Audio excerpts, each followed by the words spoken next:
Hello dear children, you are joining with my YouTube channel Literature Mastery. So we were discussing the poem Farewell to Barn and Stack and Tree. So in my previous video I discussed 3 stanzas of this poem. So if you haven't gone through it yet, so you can watch my video and then it will be easy for you to continue with the rest of this poem. So today I am going to teach the other 3 stanzas of the poem, and also I am going to discuss the themes and the techniques that can be seen in this poem. So now let's go in deep to each stanzas and see the rest of the story.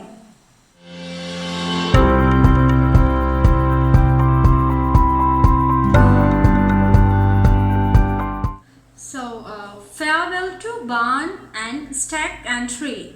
So now we discussed this first stanza and the second stanza and the third stanza. So we have already discussed them, and today I am going to discuss this fourth stanza. So now here you can see children, and let's go into this stanza. Right. And here's a bloody hand to shake, and oh man, here's goodbye. We'll sweat no more on scythe and rake, my bloody hands and I. So now children, look at here. So now, and here's a bloody hand to shake.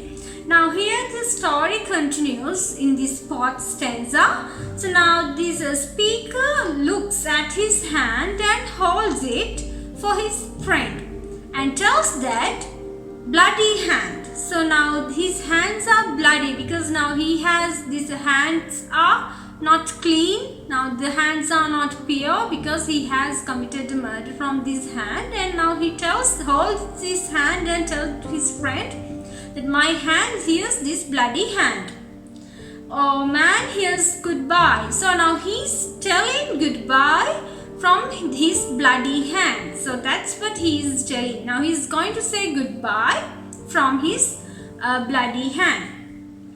We'll sweat no more in scythe and rake, my bloody hands and I.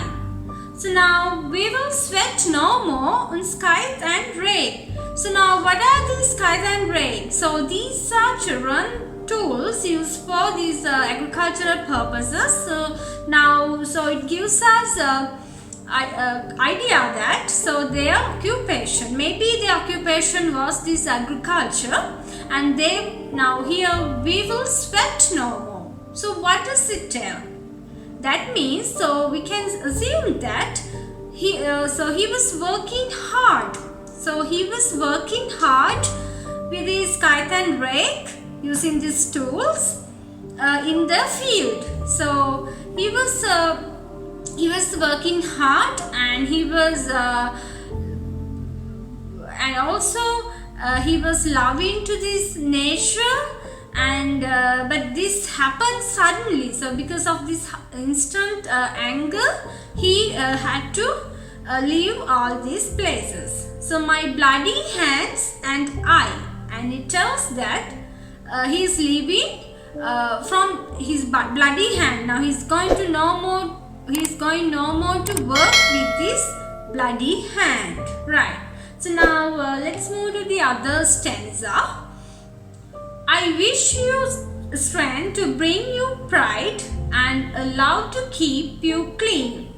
And I wish you luck come lamb's tide at racing on the green. Now here children, I wish you strength to bring you pride. Now in here, now he's telling that he's going to miss his life. Now he's not, the ordinary life that he spent, it's not coming back. So he's going to miss all these things that he had, and he's telling to his friend, I wish you strength to bring you pride. So he wishes his friend to be strength, telling him that he's hoping the friend to be more strength and bring you pride and a love to keep you clean. Now here children, it tells us that his romance was not clean. So also now the writer was giving us this story that he was killing his own brother, and still we don't know about the reason. So now from here we can assume that there was a love triangle between these two brothers. So, and a love to keep you clean. So now their love was not clean, so their romance is not clean. But he tells his friend to keep even his love clean. So, and also from that we can think that this is not a pre-planned murder. So this just happened due to his sudden anger. So because now you just see the tone of this friend, how he is giving all these advices to his friend. So from the tone we can think how he is melancholic now. So now how he is suffering. And I wish you luck, come Lamustide at racing on the green. So now what is this? Now I wish you luck. So now he wishes for his friend the luck, because now it didn't come for him.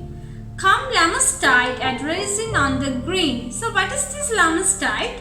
So now it is a holiday celebrated on August 1st to 10 to mark the wheat harvest. So now they have after this harvest, so they are having their holiday celebration. So that is we call it as Lamustide. Now come Lamustide at racing on the green. Now he knows that those days will not come for him again. Right. So now let's move to the other stanza. Long for me the rick will wait, and long will wait the fold, and long will stand the empty plate, and dinner will be cold. Long for me the rick will wait. So what's the rick? Yeah, it is that stack of hay. So they will wait forever. And long will wait the fold. So what is this fold? So it is this enclosure of these animals. So now he's talking about this his stack and barn. So where he lived so far. So where he spent most of his life so far. So now those things will wait. But he is not going. He's not coming. They will still wait.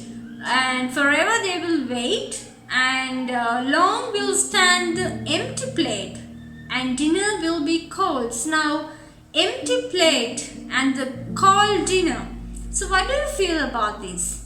Yes. So it tells us that he is this mother's kitchen.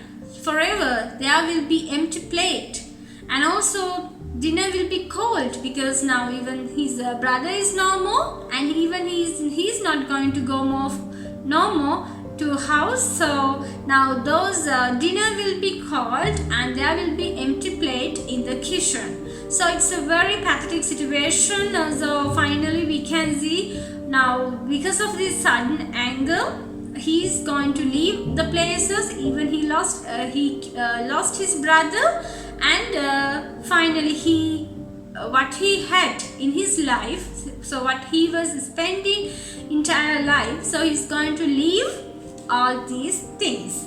So now that's all about this poem. And now children, let's move to the techniques. What are the techniques that we can see in this poem?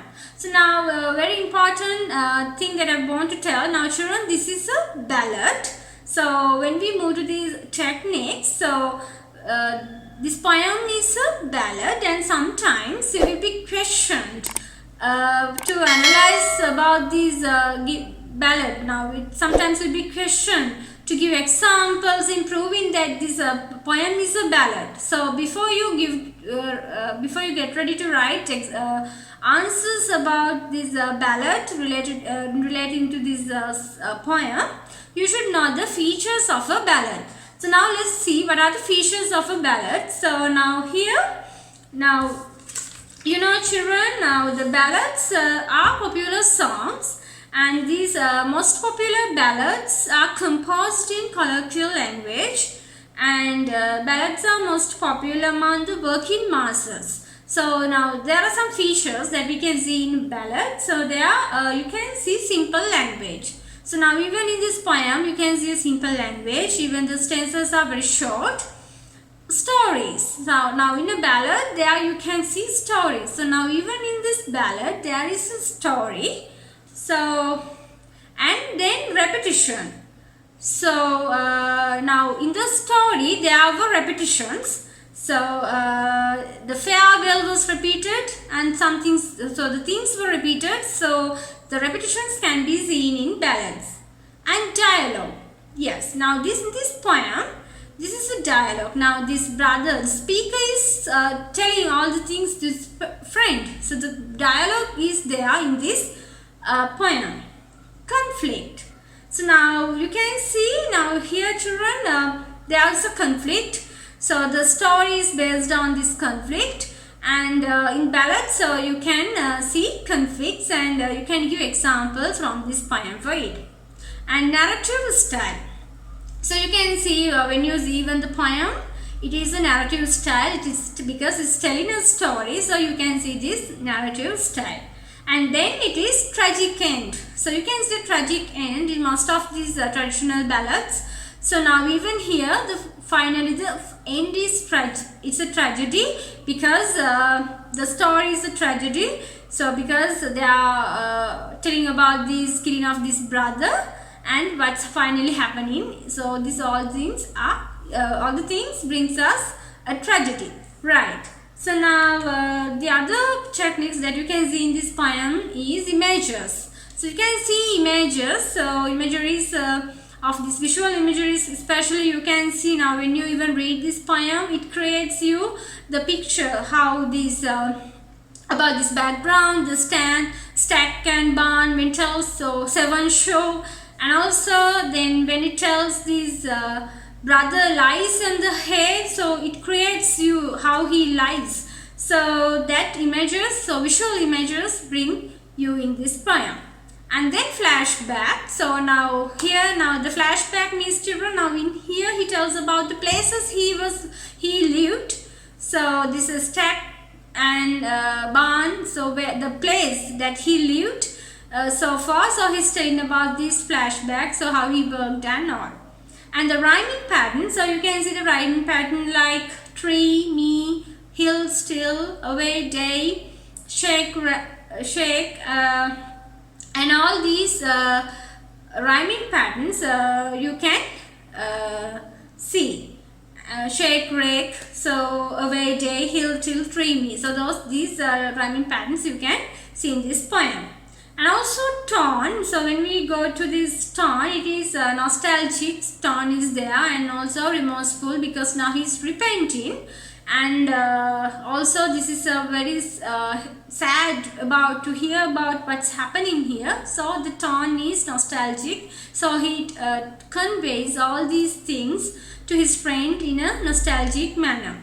And also you can see the alteration. So alteration, seven show, then half moon hill. So now in here S, you can see the repeated pronunciation of this S. So likewise you can see the alteration, right? So that's all about the techniques, and now let's move to themes.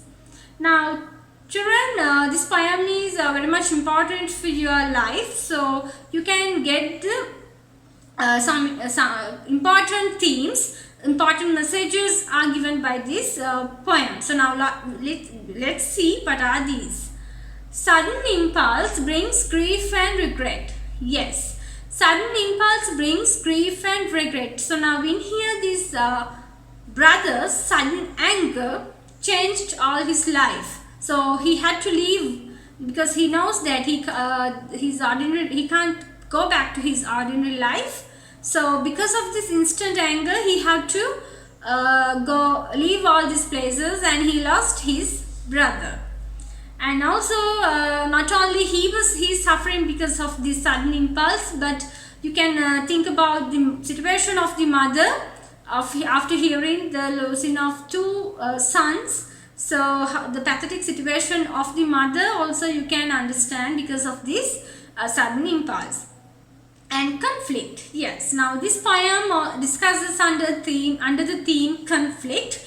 Yes, in this poem there is a conflict, so you can think this because of the conflict, the things happened, the impacts, the consequences of this conflict. So now it gives us the message that conflict should be solved peacefully, not in violence. Yes, you have to discuss and solve the problems that you have, but not in a violence manner, right?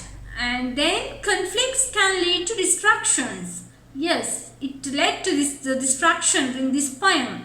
So as the conflicts can lead to destructions, you should avoid from these making conflicts, and you have to solve them peacefully. So that's all about these themes. So now we discussed the poem, techniques, and the themes in this poem. So that's all about the poem. Children, I have told you that learning literature is not only a syllabus, but also it teaches about the life. In this poem, it teaches about the impacts of the sudden impulse and also how to solve a conflict peacefully. So I think you learned so many things from this poem. So if you feel this is very useful, you can share it with your friends. So next day, I am going to begin a new poem. So let's meet from a new video, and thank you very much for watching this video.